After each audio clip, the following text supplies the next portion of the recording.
Olá, sou o acadêmico Jefferson Nunes Dias, do Instituto Educacional Santo Agostinho, IESA, turma B de Pedagogia, e hoje venho apresentar um trabalho referente à disciplina Estágio Curricular Supervisionado do Ensino Fundamental. Venho representando a equipe que é composta por Antônio Francisco Costa Reis, Cleuma Maria Lopes de Souza, Jefferson Nunes Dias, Maria Rita Oliveira da Silva, Michele Bandeira Lima e Veridiana Lopes de Souza. Bom, vamos falar um pouco sobre planejamento, pessoal. É bom frisar que o planejamento é uma capacidade quase que exclusivamente dos seres humanos.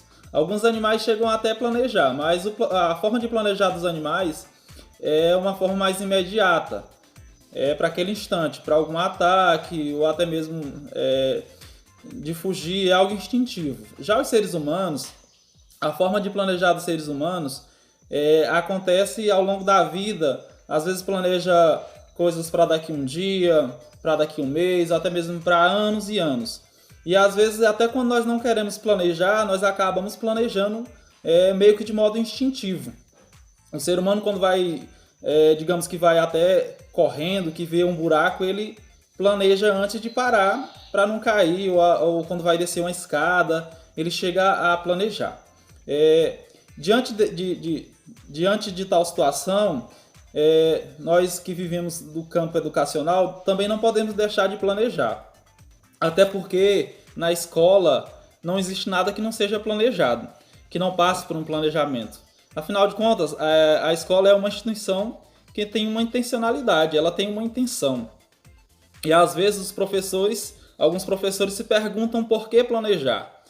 E aí é que vem a resposta, porque ela quer ensinar alguma coisa a alguém, e portanto, como ela vai ensinar se não houver um planejamento?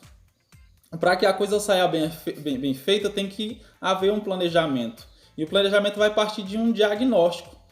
O professor tem que diagnosticar a situação que a sua sala de aula encontra-se para poder planejar. E esse planejamento ele não pode ser desvinculado do PPP. Ele tem que levar em conta a proposta pedagógica da escola. O planejamento ele em si, ele tem que levar em conta muitas coisas. Tem que levar em conta a realidade do aluno, a proposta pedagógica da escola, a situação que esse aluno está inserido, o contexto. Então o planejamento vai muito além do que simplesmente o conteúdo em si.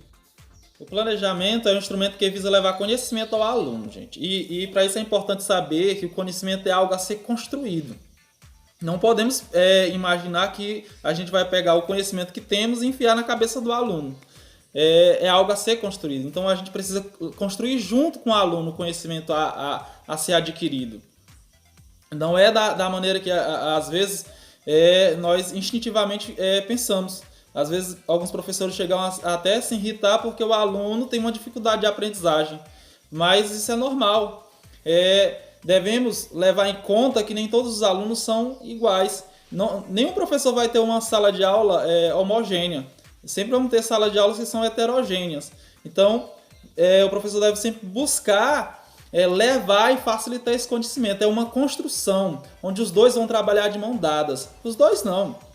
Não é só professor e aluno, é professor, aluno, gestor, e toda a escola, todo zelador, todo mundo vai trabalhar junto na construção desse conhecimento.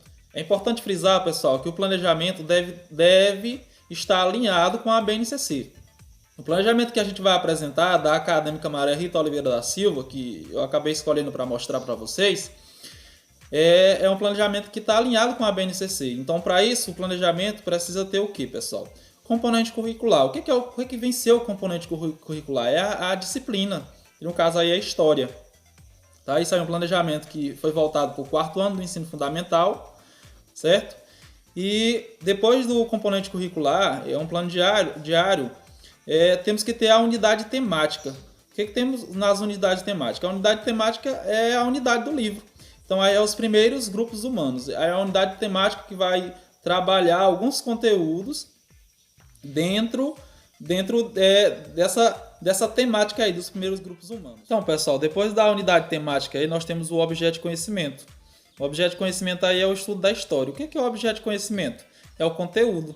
É onde o professor e o aluno vão debater em cima desse conteúdo aí. Vai trazer as informações para o aluno. Depois do objeto de conhecimento temos as habilidades, que pode ser mais do que uma. Aí temos apenas uma. Então, cada habilidade traz um número, e esse número tem um significado. Ó, por exemplo, esse EF. O que significa EF? Significa ao nível de estudo que o aluno está. EF de ensino fundamental. 04, o ano que esse aluno está, que no caso é o quarto ano. Aí HI é a disciplina, que é a história. E 01 é o número da habilidade. Essa habilidade, por exemplo, é reconhecer a história como resultado da ação do ser humano no tempo e no espaço, com base nas identificações de mudanças ocorridas ao longo do tempo. E onde a gente vai encontrar essas habilidades? Às vezes o próprio livro já traz essas habilidades junto do conteúdo, mas todas essas habilidades são extraídas da BNCC. Por isso que o planejamento, o plano de aula, tem que estar alinhado com a BNCC. Então, pessoal, depois das habilidades, nós temos os procedimentos metodológicos. O que são os procedimentos metodológicos? É como essa aula vai ocorrer. E os procedimentos metodológicos têm que levar em conta o objeto de conhecimento, que no caso é o conteúdo.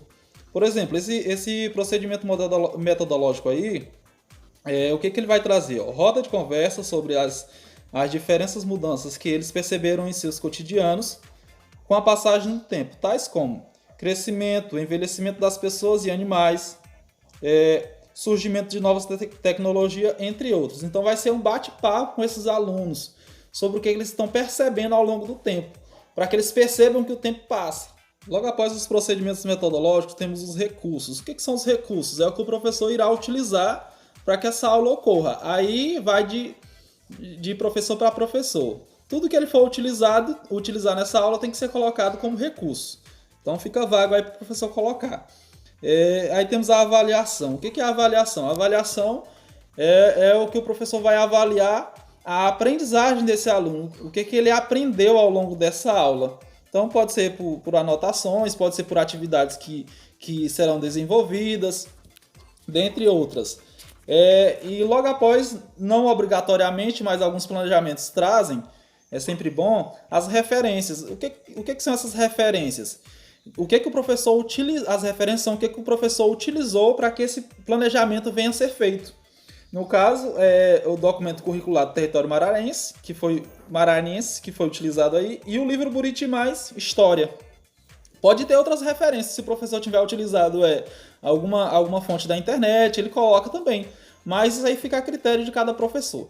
Então, pessoal, o planejamento é basicamente isso. Logicamente que cada professor tem sua maneira de planejar. Gostaria de agradecer a todos que tiraram tempo para acompanhar nosso trabalho, assistir o vídeo. Fiquem com Deus e muito obrigado.